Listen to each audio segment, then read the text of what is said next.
Comenzamos de donde retomamos, de donde nos quedamos, mejor dicho, la clase pasada, retomamos desde donde nos quedamos la clase pasada, que habíamos comenzado a hablar del enlace iónico, ¿sí? Metálico, perdón, metálico.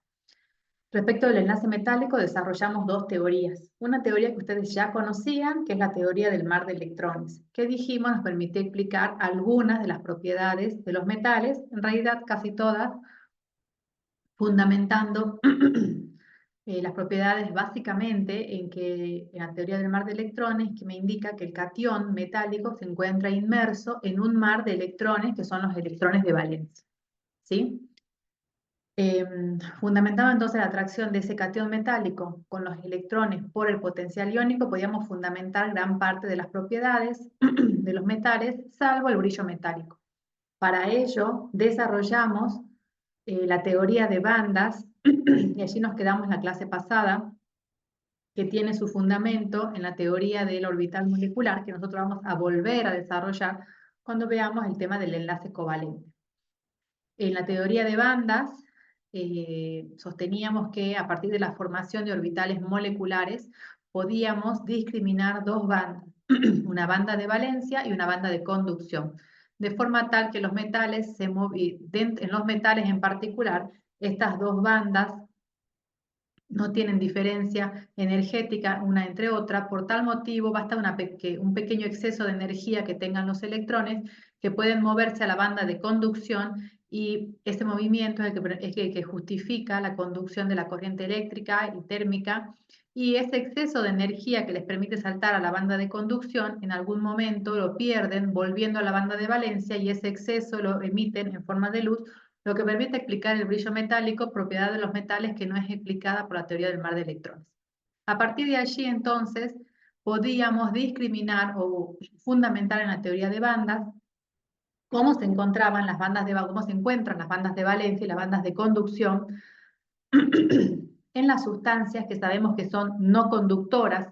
Para nosotros, hablando de la tabla periódica, en particular van a ser los no metales, que se caracterizan justamente por no conducir la corriente eléctrica, y también de los semiconductores, que son aquellos que tienen algunas propiedades de metálicas y pueden llegar a conducir la corriente eléctrica, no tanto como los metales. En ese sentido, entonces, podríamos decir que en el caso de los no metales, la banda de valencia con la banda de conducción se encontraban muy separadas unas de otras. Por tal motivo, la brecha energética era tan grande que aunque el electrón que se encuentra en la banda de valencia se excite, no podía ganar energía suficiente para vencer esa brecha energética, que acá tenemos representada de esta forma en los no metales o aislantes, y por lo tanto no podía saltar a la banda de conducción para conducir la corriente eléctrica, mientras que en los semiconductores esa brecha energética es más pequeña que en los no conductores o aislantes, pero más grande que en los metales, que podríamos decir que se encuentran prácticamente pegadas y que esa diferencia energética es igual, es nula, ¿sí? Por tal motivo, entonces, vamos a encontrar en la tabla periódica algunos elementos que tienen algunas propiedades de conductoras, y a los que denominamos semiconductores. Hasta allá nos habíamos quedado la clase pasada. El ejercicio 8 nos decía que dibujemos las bandas correspondientes a un metal o conductor, a un semiconductor y a un aislante o no metal. Es el dibujo que tenemos aquí. Y vamos a ver ahora de resolver el ejercicio 9. En el ejercicio 9, fíjense que nosotros antes ya estuvimos hablando de redes cristalinas, y yo les dije, este ordenamiento, estas redes cristalinas, esta celda unitaria y las posiciones correspondientes, corresponden, valga la redundancia, a cualquier sustancia pura que se encuentre en estado sólido. Entonces podía ser, por ejemplo, un compuesto iónico, donde ya sea el catión o el anión ocupen posiciones definidas de una determinada celda unitaria, mientras que también podrían ser los metales, que sabemos que son sólidos a temperatura ambiente. En este caso, el ejercicio corresponde a la celda unitaria del metal oro, y dice que el oro cristaliza en una estructura FCC. ¿Qué era la FCC? ¿Qué tipo de estructura? Cúbica centrada en las caras. Correcto, cúbica centrada en las caras. Los que ya hicieron el laboratorio la semana pasada ya han podido construir la estructura cúbica centrada en las caras, y los que no tienen la teoría correspondiente que vimos en la clase, como lo que tenemos representado aquí. En este caso, la estructura, los átomos de oro, en todo caso, van a ocupar todas las posiciones, solo que aquí están en esta imagen diferenciados los átomos que se encuentran en los centros de las caras respecto de los átomos que se encuentran en los vértices, ¿sí? Pero no deja de ser una estructura cúbica centrada en las caras. Dice que el oro cristaliza en una estructura cúbica centrada en las caras. La longitud observada de la celda es de 4,070 Armstrong. Longitud observada de la celda viene a ser la arista de esa celda unitaria que la tenemos en Armstrong, que es una unidad de longitud. AR del oro es la masa atómica relativa del oro, ¿sí? Es la información que nos brinda la tabla periódica. La tabla periódica nos brinda masas atómicas y son relativas, sin ninguna unidad. Recordemos de Química 1, o de Fundamentos de Química, que si le ponemos la unidad UMA, corresponde a la masa de un átomo de oro, y si le ponemos la unidad gramo, corresponde a la masa de un mol de átomos de oro, ¿sí? Calcule el volumen de un átomo de oro, la densidad del oro en gramos por centímetro cúbico, y luego dice que comparemos la densidad calculada con la densidad experimental, 19,3 gramos por centímetro cúbico, y expliquemos la diferencia proponiendo algún defecto de red. En primer lugar, para calcular el volumen del átomo de oro, tenemos que hacer con los datos que tenemos, ¿sí? Fíjense que sabemos que, o vamos a suponer, que los átomos son esferas perfectas, por lo tanto, el volumen de una esfera es 4/3 de pi por el radio al cubo, entonces el volumen del átomo de oro es 4/3 de pi por el radio del oro al cubo, ¿sí?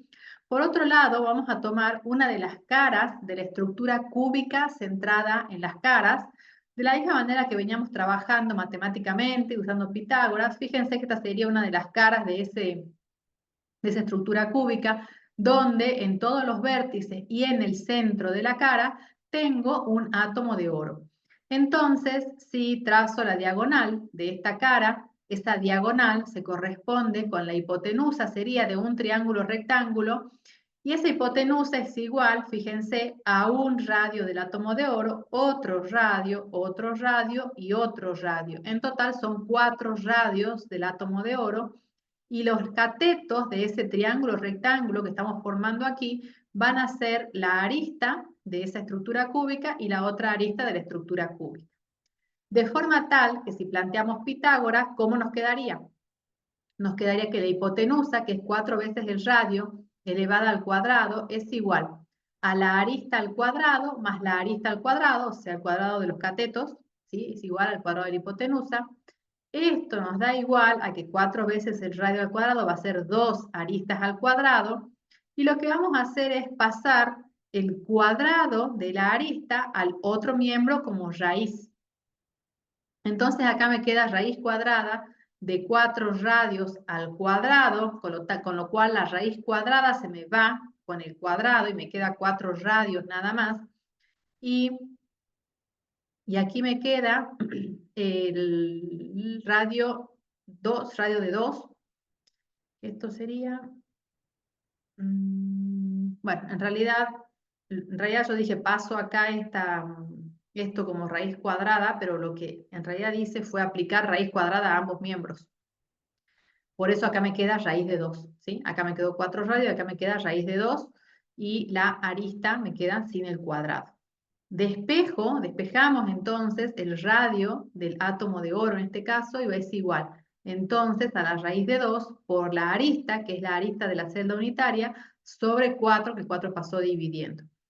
Con esto entonces no tenemos ni más ni menos que reemplazar, porque sabemos que la arista es 4,070 Armstrong. Voy a poner la A directamente porque no sé si lo tengo como... Sí, lo debo tener como símbolo al Armstrong, lo copio de acá. Armstrong. Escucha. No me dejó copiar esto. Sí. Ahí está. Esa es la arista.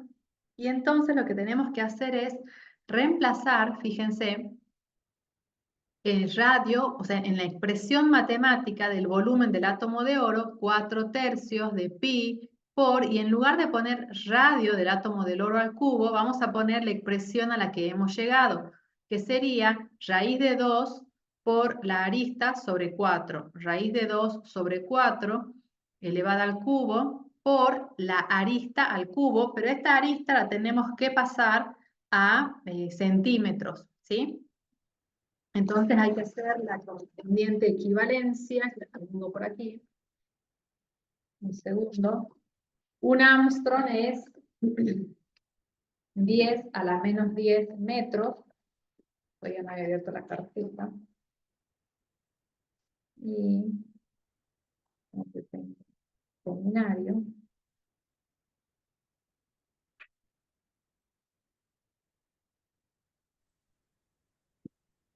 Hagamos directamente.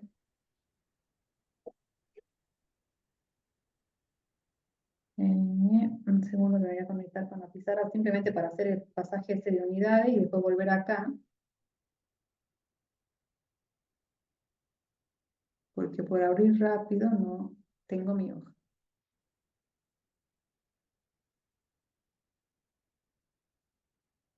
Bien. Ahí la comparto un ratito la pizarra.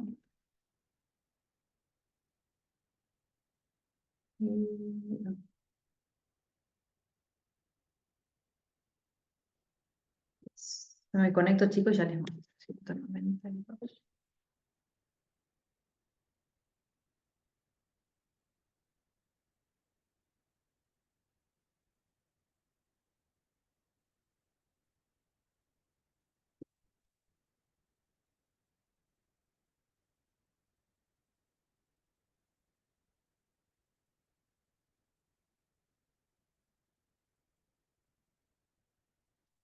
Ahí tendrían que estar viendo la pizarra. Y simplemente lo que... No, todavía no están viendo. Ahí está. Simplemente lo que quiero hacer es pasar los datos de la arista a centímetro para que podamos trabajar. Sabemos que es 4,070 Armstrong. Y tenemos la equivalencia de Armstrong a metros, ¿sí? Un Armstrong es 10 a la menos 10 metros. Tenemos la equivalencia de metro a centímetro. Un metro son 100 centímetros. O sea que para el Armstrong sería 10 a la menos 8, igual no importa. Esto nos queda en centímetros, para usarlo allí en centímetros directamente, metro se me va con metro y Armstrong se me va con Armstrong. O sea, primero hago el pasaje de Armstrong a metro, para no confundirme con los ceros, y luego hago el pasaje,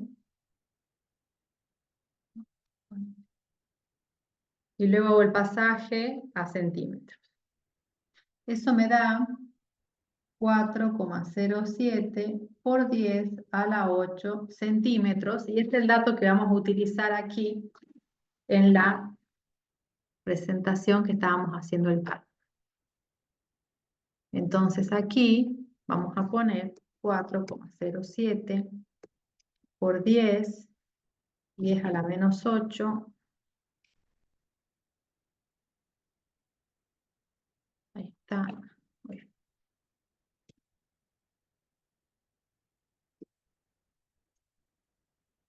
No, se puede poner así en centímetros.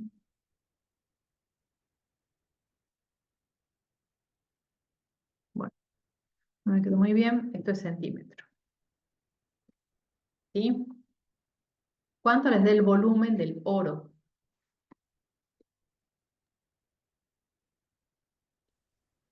1,25 por ya la menos 23 centímetros cúbicos. 1, me parece que hay algún dato allí mal. A ver.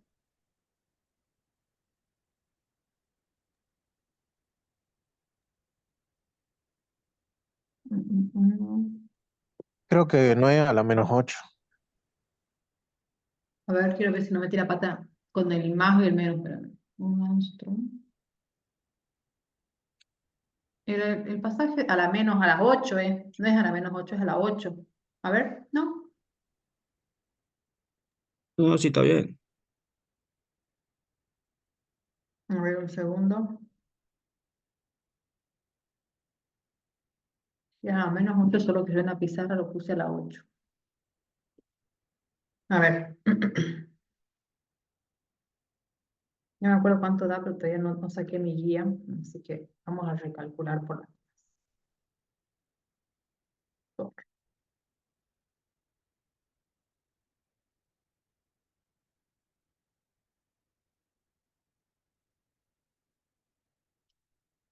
Mm,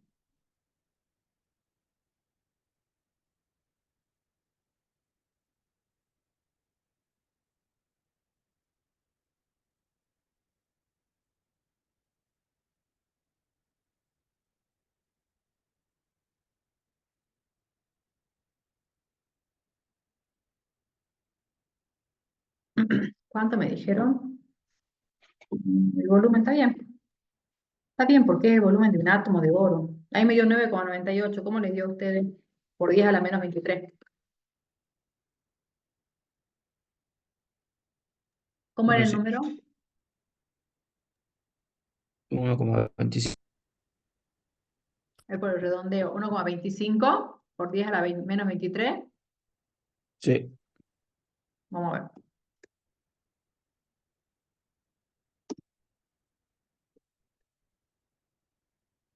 Bueno. Luego el ejercicio dice el volumen del átomo de oro. La densidad del oro en gramos por centímetro cúbico. Parte B. La densidad del oro va a ser, vamos a tener en cuenta para eso la celda unitaria, ¿sí? Tenemos la masa de la celda unitaria dividido el volumen de la celda unitaria. Y la masa de la celda unitaria no es ni más ni menos que, vamos a tener que recordar allí cuántas partículas tiene una estructura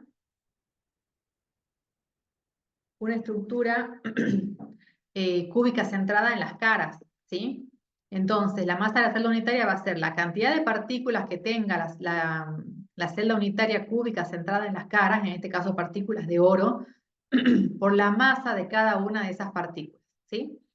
Cuando contamos ya la clase pasada la cantidad de partículas que teníamos que cada una de las partículas de los centros de las caras correspondían a dos celdas unitarias. La mitad diríamos a la celda unitaria que estamos viendo y la otra mitad a la celda unitaria vecina, ¿sí? Entonces, tenemos un medio por la cantidad de partículas que tenemos en los centros de las caras, o sea, un medio por 6 porque son 6 partículas de los centros de las caras. Y también dijimos en la clase pasada que una estructura cúbica centrada en las caras, cada una de sus partículas de los vértices le corresponde un octavo nada más a la celda unitaria. Entonces tenemos un octavo por 8 y esto por la masa de las partículas, ¿sí? En total tenemos 4 partículas en la celda unitaria cúbica centrada en las caras y por lo tanto 4 partículas de oro o 4 átomos de oro, ¿sí? Y multiplicada por la masa del átomo de oro. Para eso nos dan el dato de la masa atómica relativa del oro que obtenemos aquí, ¿sí? Masa atómica relativa es 196,97. De un átomo de oro sería 196,97 UMA. Pero como queremos sacar la densidad en gramos por centímetro cúbico, a estas UMA la vamos a pasar a gramos directamente, con la equivalencia de UMA a gramo. Eso nos da 3,27 por 10 a la menos 22 gramos. Y aquí tenemos que escribir la arista, pero expresada en centímetros, que ya lo tenemos aquí, es 4,07 por 10 a la menos 8 centímetros. Entonces, esto era dato, ¿sí? 4,07 por, y vamos a, ¿dónde están los exponentes? Acá, para que me quede mejor, 10 a la menos 8 centímetros. ¿Cuánto les da la densidad de la celda unitaria? 19,4 me dio a mí. Francisco le dio 19,4. Al resto,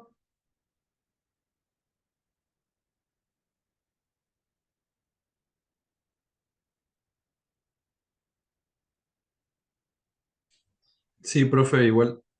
también. Bueno, entonces tenemos ahora que decir, dice, compare la densidad calculada con la densidad experimental. O sea, nosotros estimamos por la longitud de la arista de esta celda unitaria que esta celda debería tener una densidad, o el átomo y el oro tendría que tener una densidad de 19,4. Eso nos da nuestros cálculos. Pero en realidad se midió esa densidad y esa densidad es de 19,3. Ese es el dato de la densidad experimental. Quiere decir que tiene menos masa, ¿sí? Menos masa que la que esperaría uno. Esto tiene que ver con lo que estudiamos también en la clase pasada, que se corresponde con algunos defectos de red, ¿sí? Entonces, ¿qué defecto de red puede llegar a tener? Si tiene menos densidad, había uno de los defectos en particular que nosotros lo íbamos a poder determinar por diferencia de densidades entre la real respecto de la teórica, que es la que hemos calculado en realidad, porque calculamos la teórica. ¿Qué tipo de defecto tendría? Vacancia. Vacancia, correcto. De vacancia. ¿Sí? Y por lo tanto, al irse partículas, ese era el defecto de vacancia, la masa en la celda unitaria es menor. ¿Bien? Ese sería este problema, el problema 9. ¿Alguna pregunta?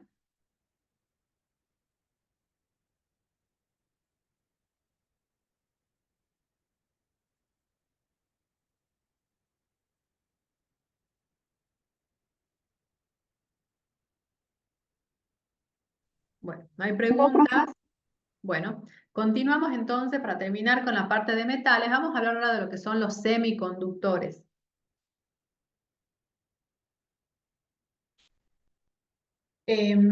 Los semiconductores son sustancias que pueden conducir la corriente eléctrica, pero no tanto como podría conducir un metal. Dentro de los elementos que tenemos en la tabla periódica, tenemos elementos que denominamos semiconductores intrínsecos. Son elementos que por sus propias características pueden conducir la corriente eléctrica. Cuando yo digo característica me refiero a que entonces la brecha energética entre la banda de valencia y la banda de conducción es lo suficientemente pequeña como para que los electrones que se encuentran en la banda de valencia puedan ganar algo de energía, superar esa brecha energética y pasar a la banda de conducción para conducir la corriente eléctrica. ¿Sí? En particular, en la tabla periódica, los elementos que cumplen con estas características son el silicio y el germanio. Yo voy a buscar una tabla periódica en internet para que veamos la ubicación. Esta.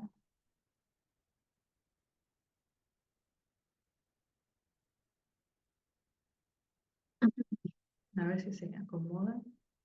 Sí. No se ve bien esto. A ver. Esta.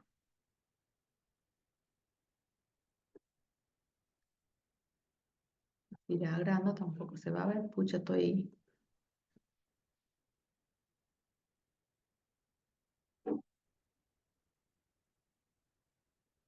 Bueno. Voy a usar esta para no perder tiempo. Si nos fijamos en las ubicaciones de estos elementos, silicio y germanio, el silicio se encuentra aquí, fíjense, en el grupo 14, y abajo se encuentra el germanio. Estos dos elementos en realidad son además considerados semimetales. Se encuentran justo en la división entre metales y no metales, ¿sí? Justamente allí, donde tenemos esa tipo escalerita en la tabla periódica. Entonces, los elementos en realidad que se encuentran en esa zona van a presentar, y cuando estudiamos los grupos lo vamos a recordar a esto, propiedades de semimetales. En el caso del silicio y del germanio, propiedades de semiconductores. Voy a buscar otra tabla mejor. Entonces, en estos elementos, calentarlos permite entregar energía a los electrones para que puedan hacer ese salto entre la banda de valencia y la banda de conducción.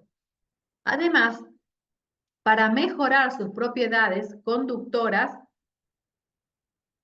lo que se hace es agregar pequeñas impurezas de elementos que tengan un electrón de valencia de más o un electrón de valencia de menos.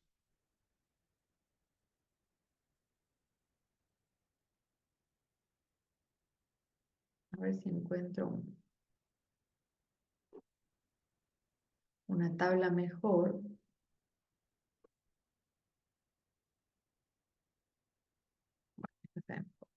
Entonces, ¿qué es lo que pasa? Fíjense. Tenemos silicio, germanio, y decimos que para mejorar estas propiedades conductoras se puede agregar impurezas de elementos que tengan un electrón de valencia de más. Quiere decir entonces, electrón de valencia de más, nos fijamos en el grupo siguiente. En el grupo siguiente tenemos fósforo, arsénico, antimonio, ¿sí? Y después dijimos también pueden ser impurezas de elementos que tengan un electrón de valencia de menos. Silicio y germanio, por estar en el grupo 14, tienen 4 electrones de valencia. Electrones de valencia de menos, entonces van a tener los elementos que estén en el grupo anterior, que sería el grupo 13. Aluminio, galio, indio, son los que más comúnmente se utilizan. Boro también puede ser. Entonces, ¿qué es lo que va a pasar?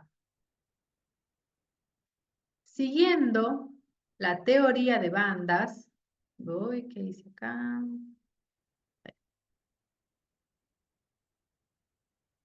Siguiendo con lo que indica la teoría de bandas,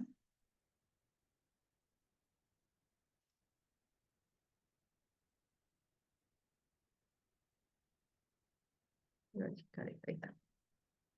¿Qué nos dice? Que esta sería un poco la explicación con la teoría en realidad del mar de electrones. ¿Qué pasa cuando tenemos entonces elementos que tienen un electrón de valencia de más?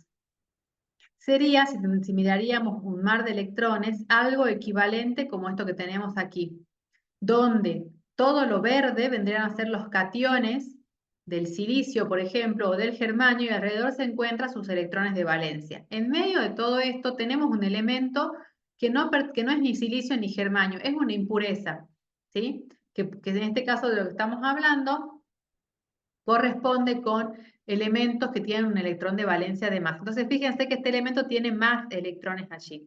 La presencia de ese electrón extra dentro de la red cristalina de ese metal termina provocando, ¿sí? Provocando que entonces los otros electrones, como empujando, podríamos decir, a estos electrones extra, terminan empujando a los otros electrones y por lo tanto generando un mayor movimiento de electrones en ese mar de electrones, lo que entonces mejora la conductividad eléctrica y térmica, ¿sí?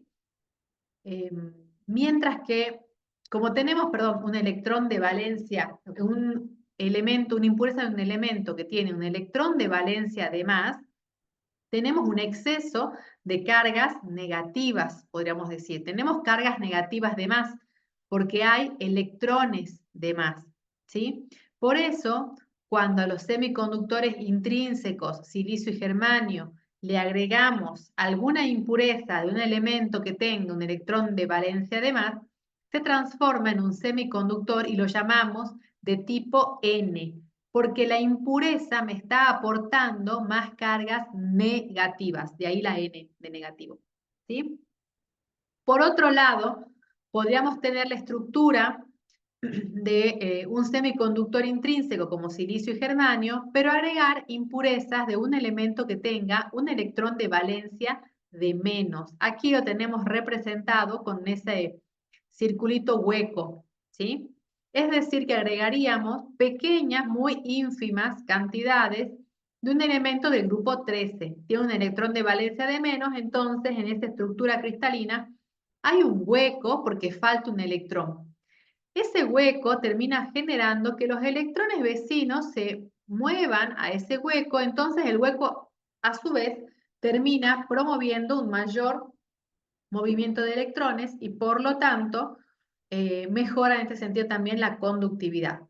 Como las impurezas que colocamos corresponden a un elemento que tiene un electrón menos, en esa red cristalina podríamos decir que se forma un hueco que no es negativo, porque no está el electrón, entonces sería un hueco positivo, y por eso este tipo de semiconductores los llamamos semiconductores de tipo P de positivo. Por la teoría de bandas, y vamos a tener que hacer eso en la pizarra para luego ver la imagen.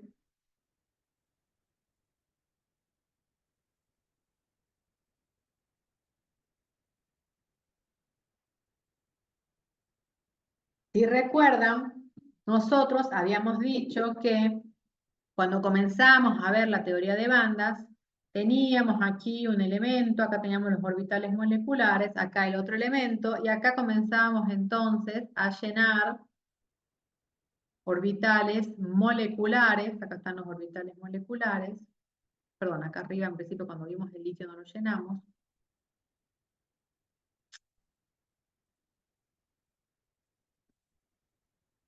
¿Sí?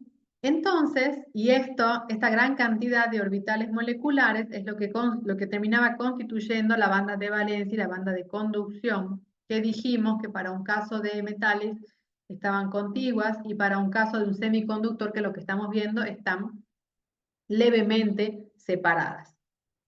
Entonces, cuando tenemos un semiconductor de tipo P, ¿sí? Dentro de los elementos que forman las dos bandas, las bandas de valencia y la banda de conducción, hay un elemento que tiene un electrón de menos. Y si ustedes recuerdan, nosotros a los electrones que se encontraban aquí, los ubicábamos, este era el litio, en la banda de valencia. También lo podemos ubicar en la banda de conducción si el metal tendría 2 electrones, ¿sí? En su último nivel. En este caso, entonces, hay un electrón que tiene, hay un elemento que tiene un electrón de menos. Entonces, cuando se forma esta banda, que es la banda de valencia, ese electrón de menos me genera un hueco positivo, un hueco al que se puede llegar a mover uno de los electrones que se encuentran en la banda de valencia. ¿Sí? Entonces, este electrón que se mueve a ese hueco positivo me deja otro hueco al que se mueve otro electrón, que a su vez deja otro hueco, y así sucesivamente. Entonces, los huecos positivos terminan mejorando la conductividad eléctrica. Este es el motivo por el cual entonces a un semiconductor podríamos agregarle impurezas de un elemento que tenga un electrón de valencia de menos. Y en ese caso, entonces, por generarse un hueco positivo a ese semiconductor con impurezas, lo llamamos semiconductor de tipo P. ¿Sí? Un segundo, no me estoy por quedar sin batería. Me enchufo y seguimos.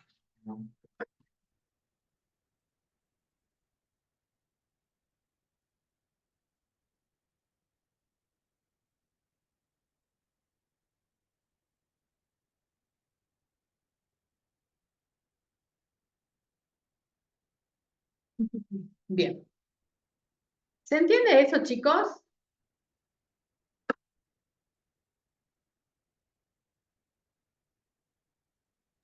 Sí, profe. Bueno. ¿Qué pasa entonces con el semiconductor de tipo N? Cuando hablamos de un semiconductor de tipo N, hablamos de silicio o germanio al que se le agregaron impurezas de elementos que tienen un electrón de valencia de más. En ese caso, entonces, esos electrones de valencia de más me generan una pequeña banda intermedia que termina acortando la brecha energética entre la banda de valencia y la banda de conducción. ¿Por qué? Porque tenemos más electrones. Entonces, esos electrones que me están sobrando, podríamos decir entre comillas, debido al elemento que tiene más electrones de valencia que el semiconductor intrínseco, terminan entonces ubicándose, por ejemplo, en una pequeña banda que se forma entre la banda de valencia y la banda de conducción, y por lo tanto fácilmente pueden llegar a excitarse los electrones, pasar a la banda de conducción y conducir la corriente eléctrica, o moverse de la banda de valencia a esta banda intermedia, desplazar un electrón que a su vez se mueve a otro sector, y el movimiento básicamente de los electrones es el que permite la conductividad o facilita la conductividad. ¿Sí? Esto es lo que tenemos representado aquí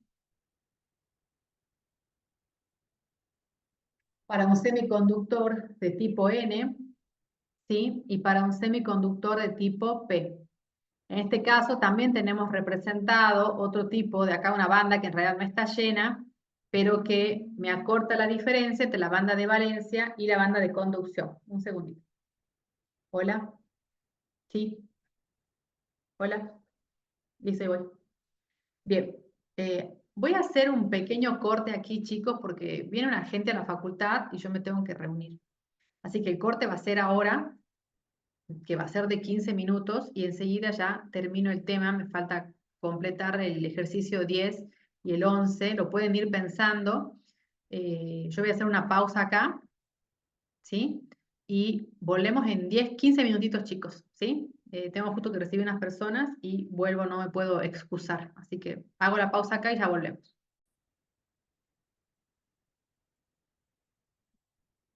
Fíjense que tenemos el ejercicio 10 que dice que la presencia de impurezas controladas modifica la conductividad de los semiconductores. Indique qué tipo de defectos corresponden a estas impurezas. Lo que corresponde a los defectos, fíjense por favor, porque lo tenemos, además, cuando ya hablamos de los defectos, indicamos qué es lo que pasaba con los semiconductores. Yo dije, vamos a volver a tocar ese tema más adelante.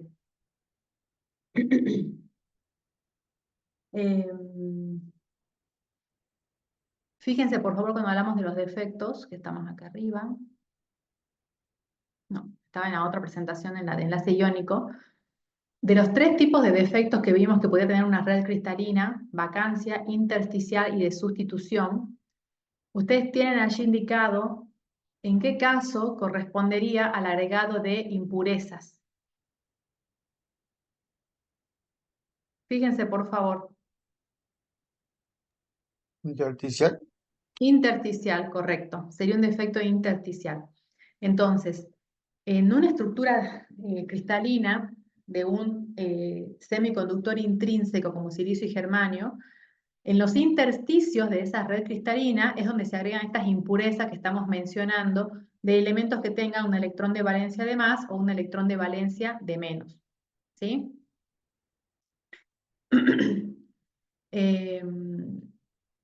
Luego dice, ¿cómo se denominaría un semiconductor de germanio con impurezas de fósforo y uno de silicio con impurezas de indio? O sea, acá vamos a poner, corresponde a defectos intersticiales.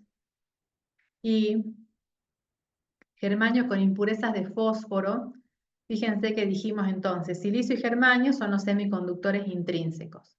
O sea que tienen, por pertenecer al grupo 14, tienen 4 electrones de valencia. ¿Sí? 4 electrones de valencia, y cuando agregamos impurezas de fósforo, tenemos que ir a mirar a la tabla periódica y ver, ¿dónde tengo mi tabla? Acá. Y ver dónde se encuentra el fósforo. Dice entonces el ejercicio, germanio con impurezas de fósforo. Fósforo se encuentra en el grupo 15. Entonces, la impureza que estamos agregando tiene un electrón de valencia de más. O sea, si el germanio tiene 4, el fósforo tiene 5 electrones de valencia. Entonces, germanio tiene 4 electrones de valencia, fósforo tiene 5 electrones de valencia, corresponde entonces a un semiconductor de tipo N. ¿Sí? ¿Por qué?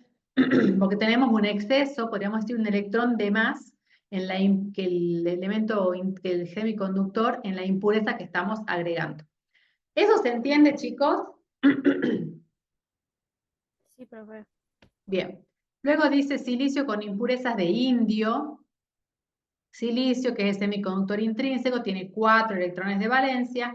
Nos vamos a la tabla periódica y nos fijamos cuántos electrones de valencia tiene el indio. Acá está el indio, no les estoy marcando, se encuentra en el grupo 13 de la tabla periódica, ¿sí?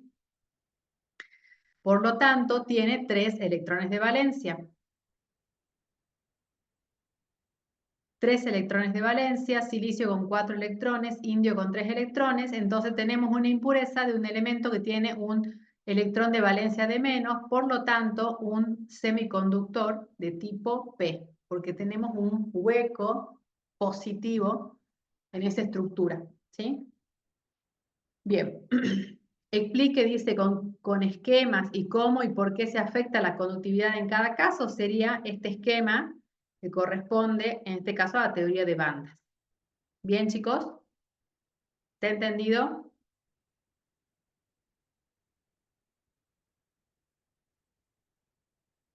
El ejercicio 11 que les queda de tarea dice, el aluminio tiene una densidad de 2,7 gramos por centímetro cúbico, un radio de 0,143 nanómetros y cristaliza en una estructura, en una red cúbica centrada en las caras, determine el número de Avogadro.